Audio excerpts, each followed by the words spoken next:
We're going to be frosting our stitched butterfly. This is our beginner stencil of the month for March. And this one only consists of 4 stencils, so it's a really quick and easy frost, but it's a very adorable design. So we're going to use our base layer guide to be frosting these stencils today. Remember that you're always going to start with your base stencil. I'm going to lay that down first, and I'm going to frost 4 of these at a time so that you can kind of see how easy it is to just continue frosting, because I know a lot of people have the same question of how many can I frost, or is it even possible to frost more than one at a time? Because a lot of my tutorial videos, I just frost one at a time. So this time I want to show you how easy it is to just continue frosting. And you can definitely do more than 4. I've done up to 100 at a time. Obviously they take up more room, but it is possible. All right, you lay down your base stencil, and then we're going to put 1 frame onto that, and make sure that your stencil is underneath your frame so that when you anchor down on the side here, you're anchoring both the frame and your stencil. Right, the number one thing that you want to be paying attention to with the stencils is your icing consistency. So this is fresh icing. I find that fresh icing always stencils a lot easier than old icing. So if you're able to get your fresh icing, I suggest starting there, especially when you don't have as much experience with stencils.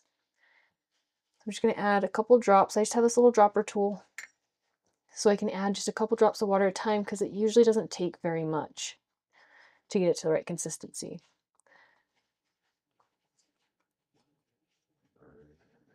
It's a little bit thick. You can see my peak is really stiff. It's not curling over or anything.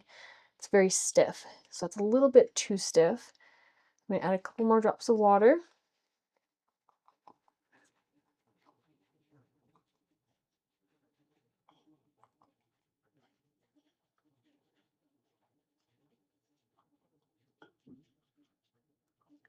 I find it easier to just slowly add the water rather than trying to add more icing because I made it too runny. This is starting to feel a lot closer, and the more experience you get, you'll start feeling what the icing is supposed to feel like as you're mixing it. All right, so now I pulled this up and I held my spatula this way. When I turn it, you see that perfect little curl. So you're gonna have a peak, but the tip's gonna curl over. That's the consistency you're looking for.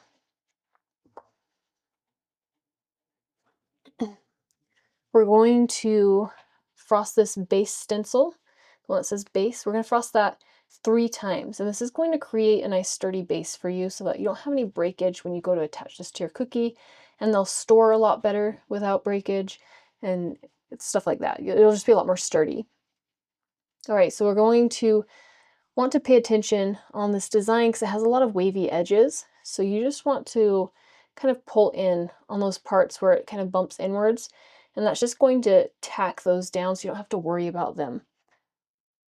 If you frost towards those parts, there is a chance that that icing is going to push underneath, and that's where you start getting your messy edges. So I just play it safe, and I always tack down anything that might have icing push under. All right, I'm going to take my straight edge. I prefer a metal straight edge because it doesn't bend as you apply pressure.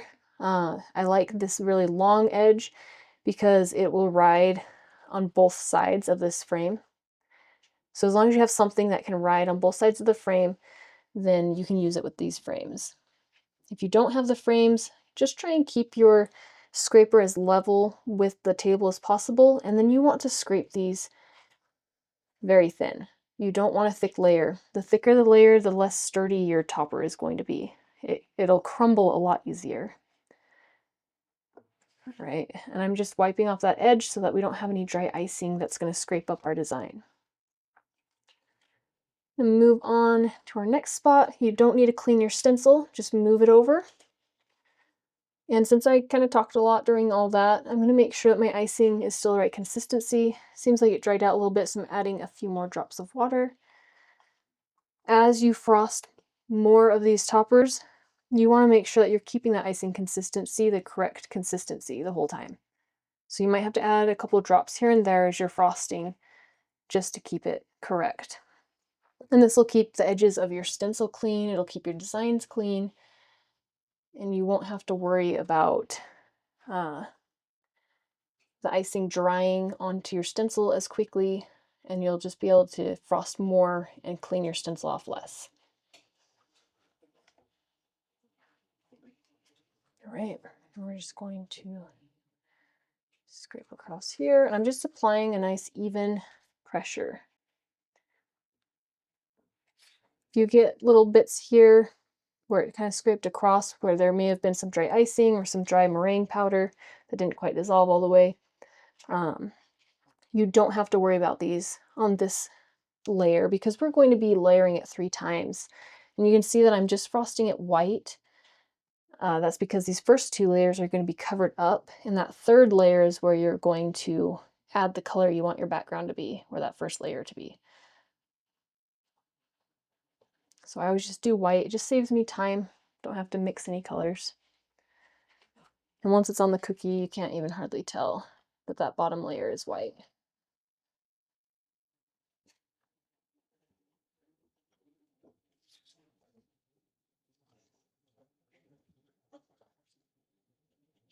I kind of shifted that stencil because I almost dropped my frame on the ground, so I went to catch that, and then I shifted my stencil so it create these little walls. The edges kind of pulled up a little bit. So once that dries a little bit, I'll tamp those down and it'll be totally good.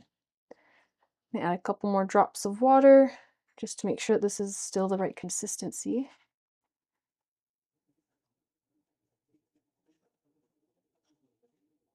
All right, this is our last one. Again, you can frost as many of these at a time as you have room for. So if you have a big table like I do, you can just cover the whole table in these little plastic sheets and just keep frosting.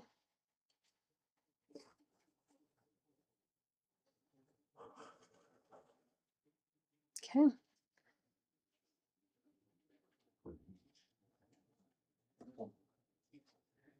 All right.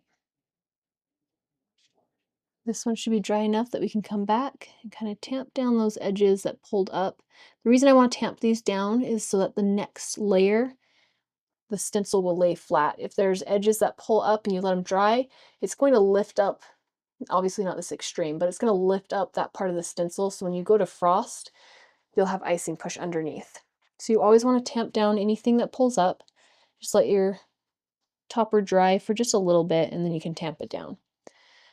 I'm going to turn on my desktop fan. I'm going to put this icing back into my big container so it doesn't dry out. I'm going to turn on my desktop fan and let these dry for about 5 minutes. If you didn't use the base layer guide, you might need to let them dry 10 to 15 minutes. But with this base layer guide, I find it takes about 5 minutes. All right, these are fully dry. You can tell because you can touch them. They're not going to stick to your fingers. They're not going to cave in. You can hear that they're nice and dry. They have a nice matte look to them and they're not shiny anymore. If you find that your toppers do dry fully, you can touch them and stuff, but they still kind of look shiny, that just means that your icing was a little bit too much on the runny side. So just keep experimenting and you'll get it down so that you have these nice matte finishes.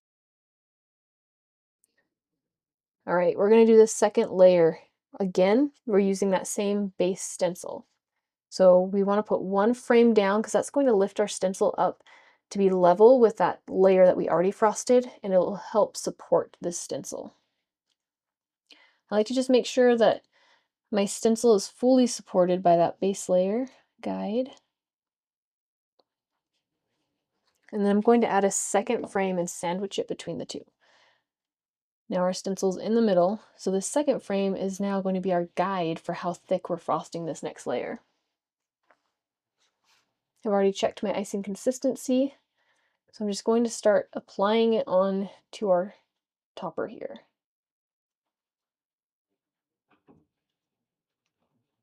Your icing should smoothly stick to your stencil and your topper. You shouldn't have to apply much pressure. It should just kind of stick onto there if you have it the right consistency.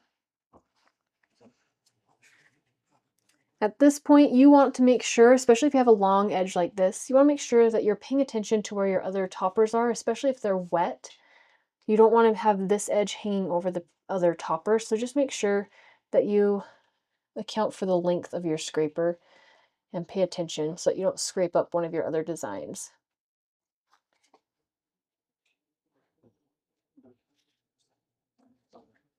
I'm going to pinch both frames and the stencil and peel all of them up together and then just shift them over to the next topper.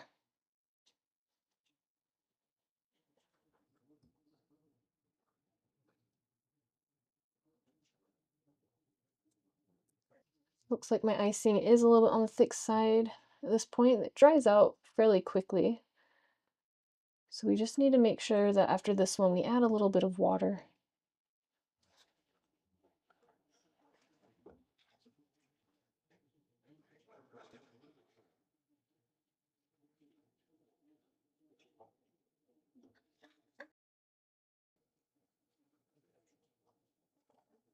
And make sure that I don't leave my stencil sitting very long after I finish scraping it flat, because the icing that's stuck to the stencil and the icing that's on the topper might kind of dry together. So if you leave it there for too long and then try and peel it up later, you're going to have a lot of cracking and messy edges.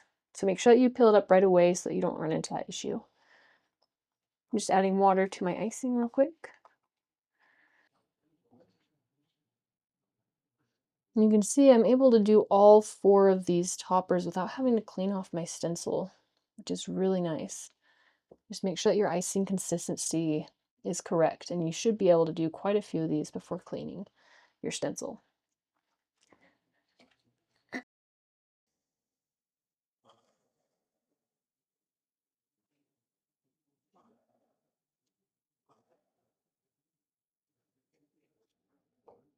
Again, I'm paying attention to where I'm scraping this so that I'm not scraping over our wet ones up on the top.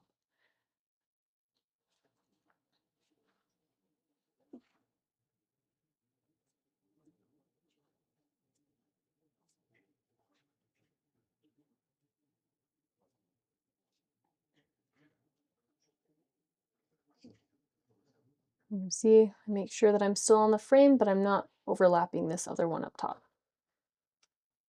I'll just make sure that we don't ruin any of our toppers. All right, fill that up. Now we're going to let these dry while I kind of clean up my stencil and my tools and put my icing away. I'll just turn that fan back on and let these fully dry. All right, we're on our last layer for that base layer. I'm going to put 2 frames down. That lifts our stencil up because we did 2 layers already. So we're going to match that height. Put my stencil on there and then put that 3rd frame on top of that. And that's going to act as our thickness guide. All right, so this is where we're going to do the actual color that we want this background to be for our butterfly. So this is the placement guide that I have that comes with this design. I also have the color guide that goes with it as well. This is going to be our final butterfly design. You can see it has the blue, kind of like a blue sky behind it. So if we look on here, you can see that we fall in this blue area, but it's clear down at the bottom. So it's very, very light blue. And since it's so light, I like to add just a tiny speck of black to that blue to keep it from being too vibrant. All right, let me make sure this is fixed since I bumped it. Let's see.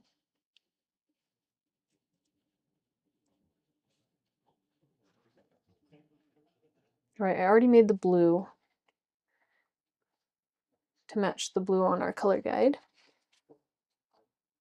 So you can see, it might be easier to see on this one here. You can see that we have our blue, and adding a little bit of that black really brought it down so it wasn't too vibrant. Now I just need to make sure that I have the right consistency.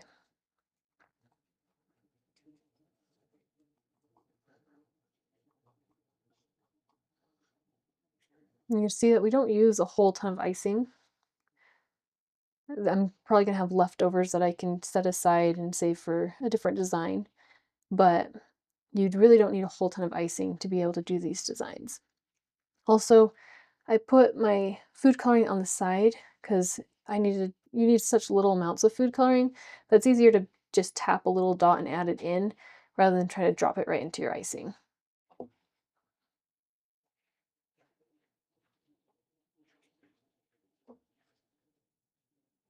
Right, we're going to do the same thing where we're going to tack down all those edges still.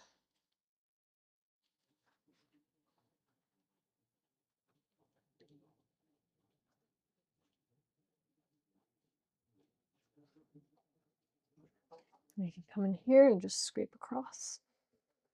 And on this layer, this is the one that you're going to see for the final design. So I like to make sure that it looks nice and crisp and clean.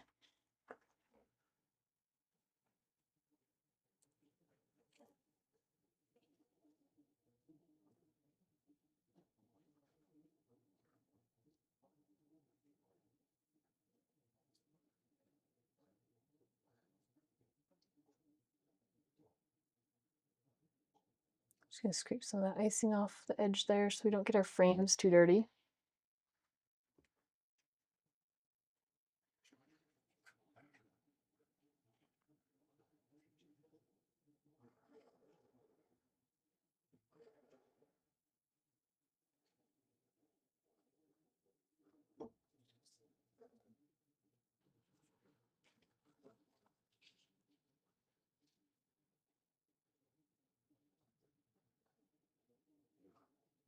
You can see once you get used to this technique how quick and easy it is to just keep frosting your designs.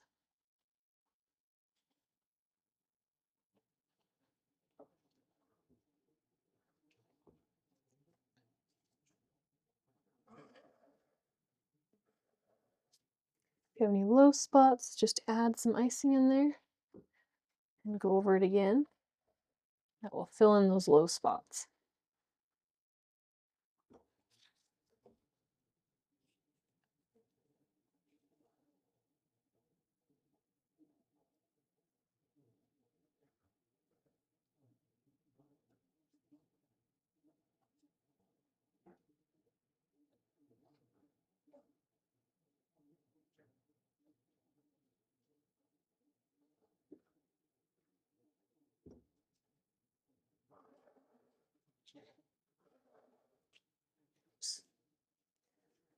Got some on my frames there.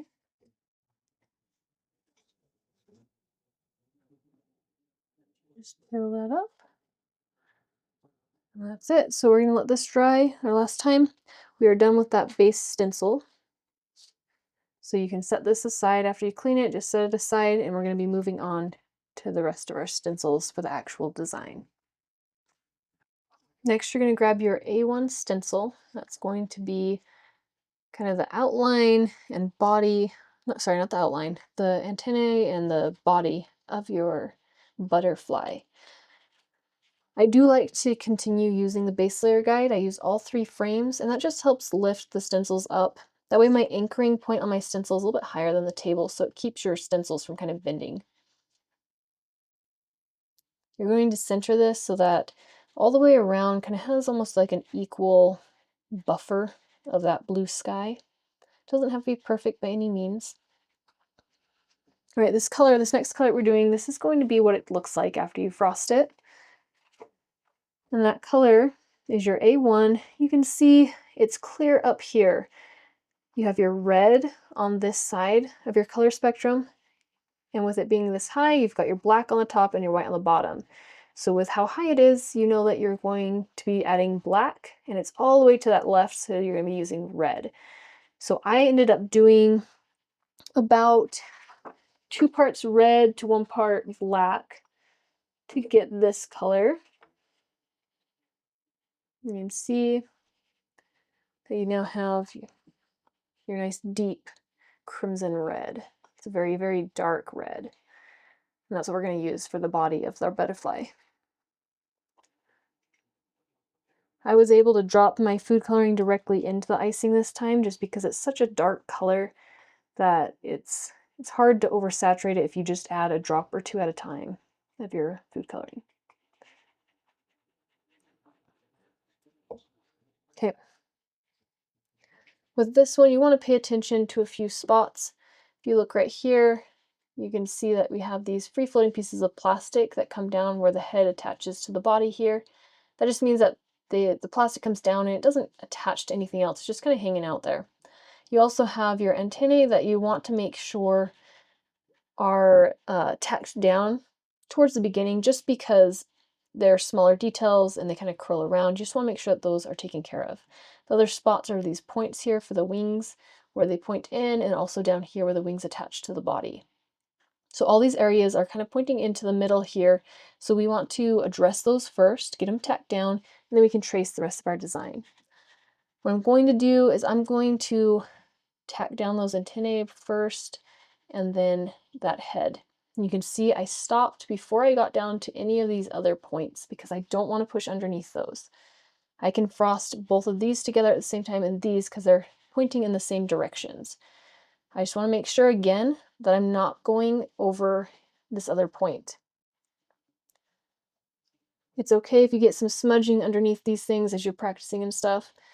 But if you want those really, really crisp designs with the clean edges, you want to make sure that you're paying attention to the directions of your stencil. I'm just going to wipe off some of this excess icing. The less icing you have on there, the less likely it is to build up on your straight edge and push underneath. And these are going to be fairly thin layers. You want to scrape all the way down to that stencil. You want to see the icing start to scrape off of that stencil. These are not thick layers. I'm going to grab all 3 frames and pull up, and you can see how crisp and clean that is. All right, let's see. You can kind of see this color is so dark though that it is very difficult to see where the outline is for the top or underneath. So I'm just going to scrape some of this icing off so we can get a better idea. And I don't have to scrape all of it off. I just want to scrape enough off that we can kind of see the placement of our butterfly. That way it's not hanging off too far to one side. And because I have to spend time doing this, I probably will take the time to clean my stencil after this next one, just because if you're not able to keep moving, this icing on your stencil is going to start drying faster than it should. I'm going to go with that. I'm going to add a couple of drops of water to my icing because it has been sitting here for a second.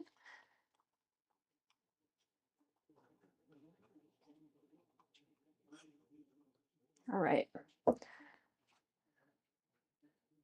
And if this one turns out messy, we know that we have to clean this stencil between every single, every time we move it. And there's just some stencils that are like that.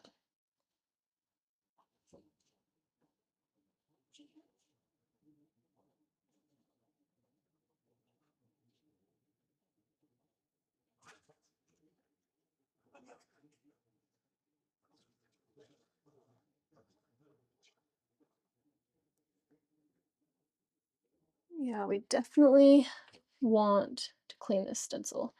You can see that the dry icing, I don't know if you can see it on there, but this one, there's some spots that don't look as smooth when I scraped across. Like this one looks super smooth. This one has some scuffs and some textury looking spots just because the icing had dried, and so when I went to scrape across, it pulled some of that dry icing.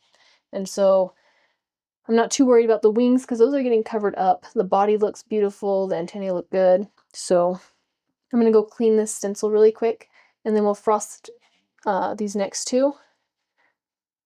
And we'll see if we can get away with frosting both, or if I'm going to have to clean the stencil between each one.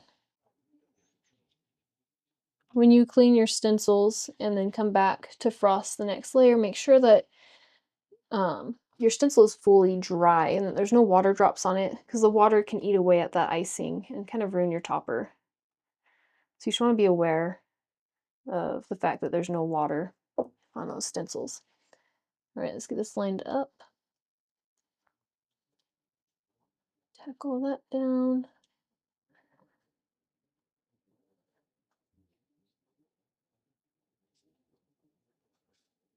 And we're just going to kind of trace these edges. We'll make sure that you have enough icing to get across your full swipe. Because if you run out partway through, I find that we start applying more pressure, and that's where you can accidentally like push icing underneath the edge. Okay, let's see if we can get this. That might be scraped down enough that we might be able to see this next topper through those white edges. Let's find out. Oh yeah, so I can see, if I kind of wiggle it, you can kind of see where the edge is. And I can kind of line it up. Might not be perfect, but it should be pretty close. So with that being the case, I can just keep frosting, and that will make it so this icing doesn't dry as fast.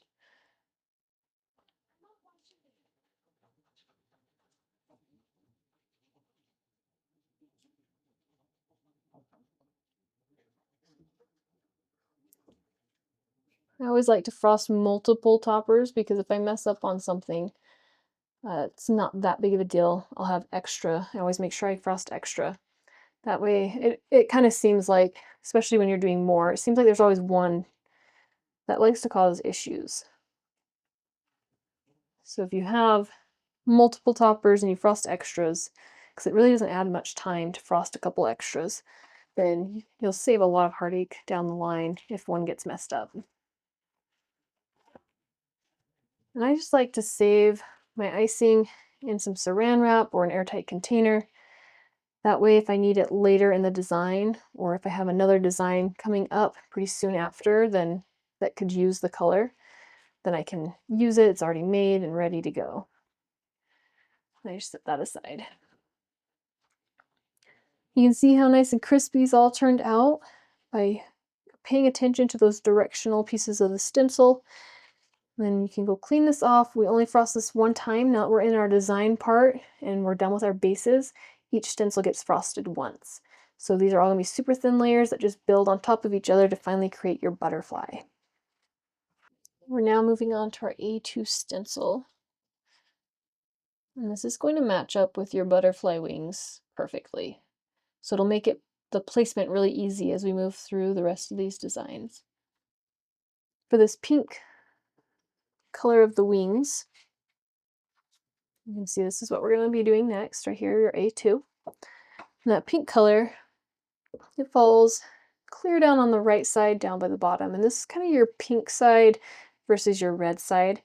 They kind of bleed into each other. So there is red over here, but that's where you start kind of getting into your pink color. So this one was clear up here by the black, and this one's clear down by the white, and kind of on the pink side of things. So you want to make sure that your color ends up being lighter. And I did add a tiny speck of black into this just to kind of cool that color down so it wasn't so vibrant and warm. And I always just slowly add those colors, just a tiny little speck at a time, just because we're working with such a little amount of icing. It's easier to slowly add it rather than oversaturate it and have to try and fix it. All right. I'm going to tack down these pieces of the wing first. I'm trying not to go directly towards the center there because I don't want to push underneath. I would like to come through and tack that down too. You can see I'm just kind of curling my spatula to kind of follow the outline of these wings.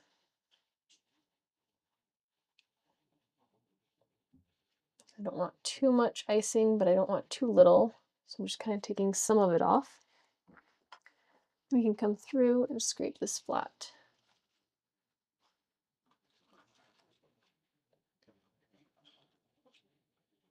Scraped a little bit too much off, so I'm just going to add some icing back in there and go over one more time to kind kind of make sure that it's nice and solid color all the way through. Because you are going to be seeing those top wings. These bottom ones, oops, I just poked it. These bottom ones are going to be covered up, so they're not as important that you get them perfect. And just peel that off. You can see we have nice pink wings now. A lot of people ask why I layered my stencils like this so that they build on each other all the way to the top. That way there's always not fresh icing, but there's always a new layer of icing underneath each one as it builds up. It's because it keeps your stencil laying flat. And a flat stencil is a clean, crisp design.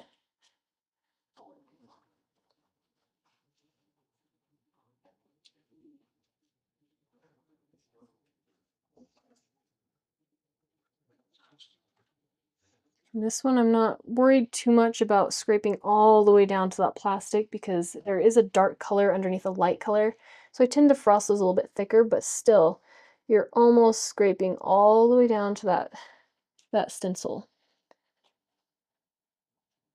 That makes it so that your layers dry really quickly. It doesn't require as much icing, so you're not using as much icing. Just adding some water. It's getting a little bit thick. Okay. That goes down.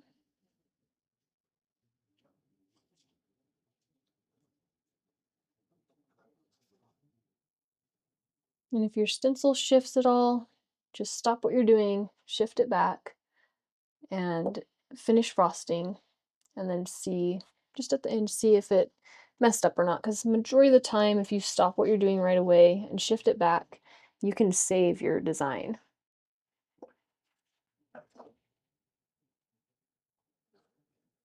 right, here's our last one.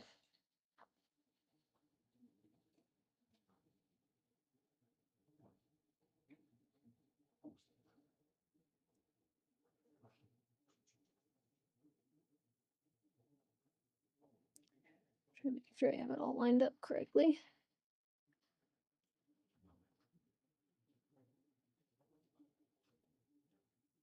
I'm not pressing very hard. It's mostly just kind of the weight of my hand and the spatula. Maybe very, very gentle pressure, but you don't really have to push hard on these when you're applying that icing. Okay. That is it for these. I need to get some icing on the head there, but that's okay. That's the last one there. You can see that towards the end here, my edges start kind of pulling up. That's just because the icing was drying on my stencil around the edges here. Let me see if I can show you. So on the edges here, you can see kind of the icing is poking out around these edges. It's not as clean of an edge. So when that happens, that means that your icing was just starting to either dry on your stencil or your consistency was a little bit thick, so it's just really thick on your stencil. And so then it kind of pulls up that icing, gives you a little bit messy edges. But we're gonna let this dry for a second and then we can tamp them down. Even at this point, they might be, yeah, they're dry enough now. So it doesn't take long. You don't want to let them sit too long because then they might lift up your next stencil. So you want to make sure that you are addressing those fairly quickly and getting them tamped down so that your next stencil will lay flat. But yeah, that just happens because my icing was a little bit on the thicker side towards the end here. So if you practice at keeping it the right consistency, you won't run into this issue as often. And then we will frost our last stencil. That'll be the stitched part in those bottom wings. We'll be doing that next. And this is our very last stencil. Let's finish up these butterflies. This is our A3 stencil. And you're just going to snap it in place with those bottom wings. So that's going to help you with your placement. All right, so it's going to be this nice, deeper red color. You can see our full placement guide will now be completed. We have our final butterfly after this.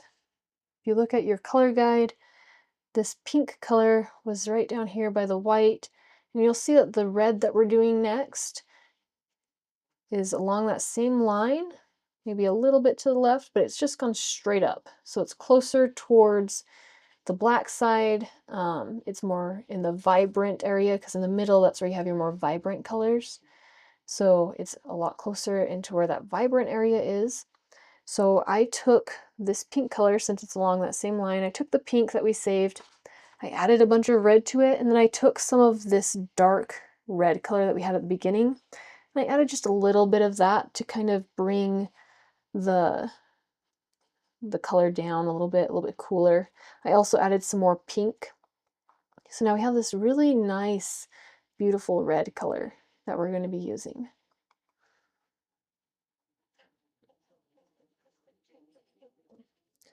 All right, I think what I want to do, I'm not too worried about pushing underneath these just because they have the rounded corners and they're very small details. So I think what I want to do is just start in the middle here and tack down these bottom wings first. I'm not pushing, I'm not applying like any pressure at all.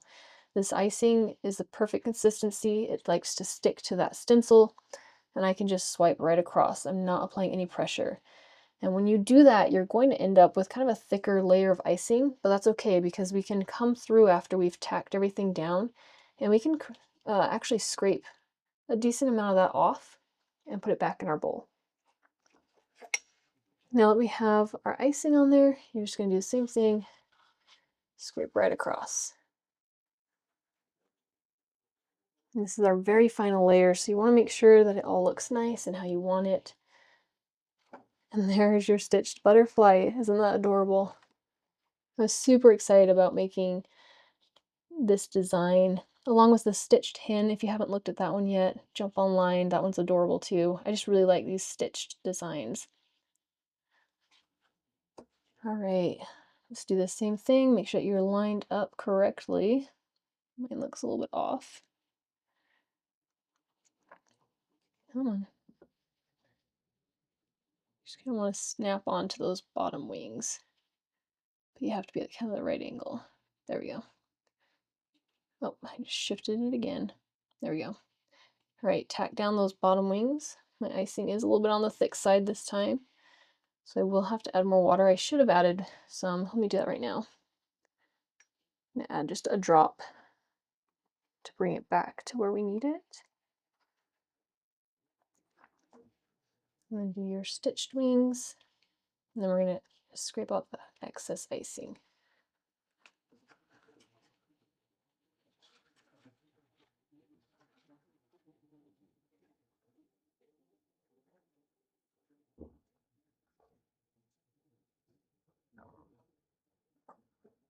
Beautiful.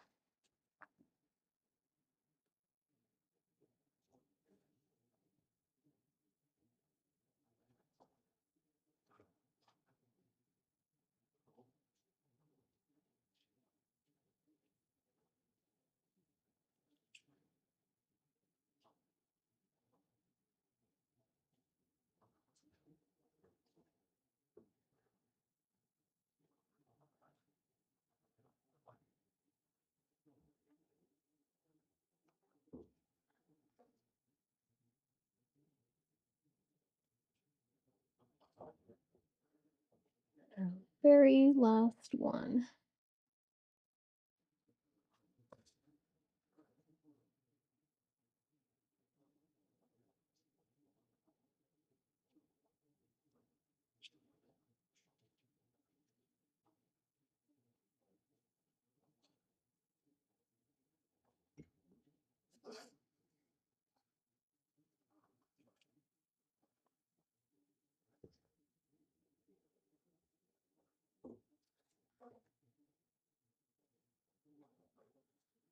There you go, there's your stitched butterflies.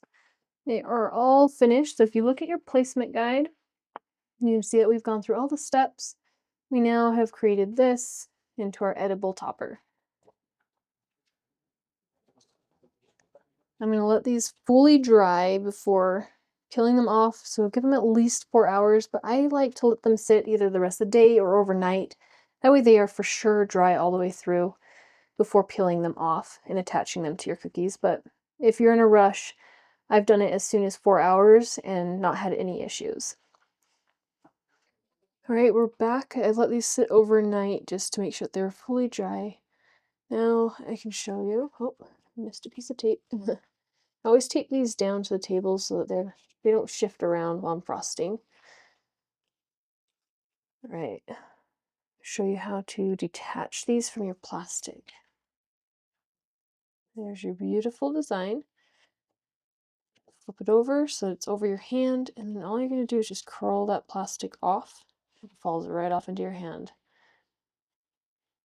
You can see these are super thin. A lot of people ask what type of bite the cookie has with these, and since they are so thin and you're attaching them with that fresh icing, you'll have a little bit of a crunch to get through this topper, but then you have that nice soft icing underneath. And there's your design. I'll just pop all these off, and then I'll show you how I like to attach them to the cookies. For storage, if you want to frost these ahead of time and just have a bunch on hand, you can stack them just like this, stick them in an airtight container on your shelf, and then when the time comes around and you want some stitched butterflies in your cookie set, all you have to do is pull one out and attach it to a fresh baked cookie. So these are really, really easy to store, just like any other royal icing transfer, and very shelf stable. All right, so I've got my cookie here. And my icing, I like to make sure it's just a little bit runnier than what we were frosting with for our design. And then you're going to come in and you're just going to outline your cookie. And this doesn't need to be perfect because our topper is going to cover everything.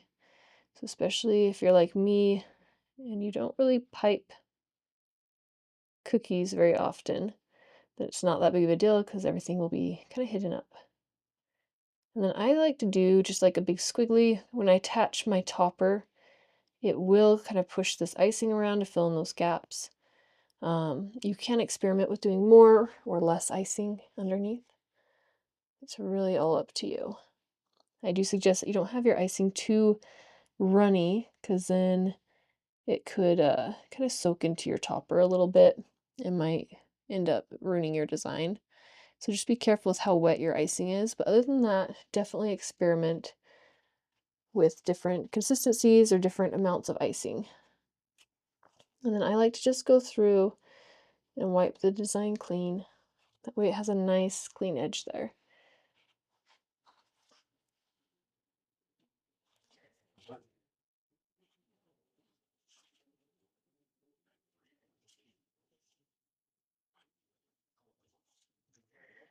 When I go through, I could have gone to the edge of this. We've been 3D printing our cookies for these tutorials, and so I keep forgetting that there's not really much spread. Well, no spread on these because they're just the 3D printed cookies. So I don't have to account for the cookies spreading when I put the icing on. But if your cookie has spread a little bit, just leave a little bit of a buffer of cookie, and these look totally fine if some cookie is hanging off over the edge. They end up looking really great still.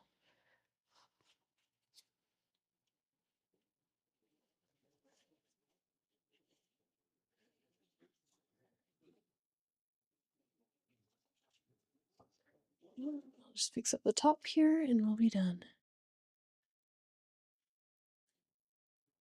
And I just like to make sure that all of the edges are supported by icing, because this just helps make sure that when you bag these up and give them to your customer, if they're a little rough with it and the edges get bumped a little bit, it keeps them from breaking as easily. So I just like to make sure that all the edges are supported by some type of icing.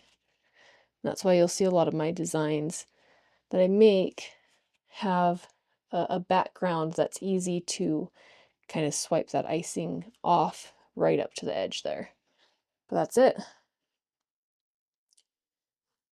Get this focused. There you go. You can see how nice and clean those edges are. Now you have your butterfly, stitched butterfly cookie ready to go. You've got extras that you could stick on your shelf. Every time you need to frost some of these, just frost a few extras and store them, and you'll be ahead of the game with your next order. Thank you so much for your support with being part of the Beginner Stencil of the Month Club, and I'm so excited to see what we do next month.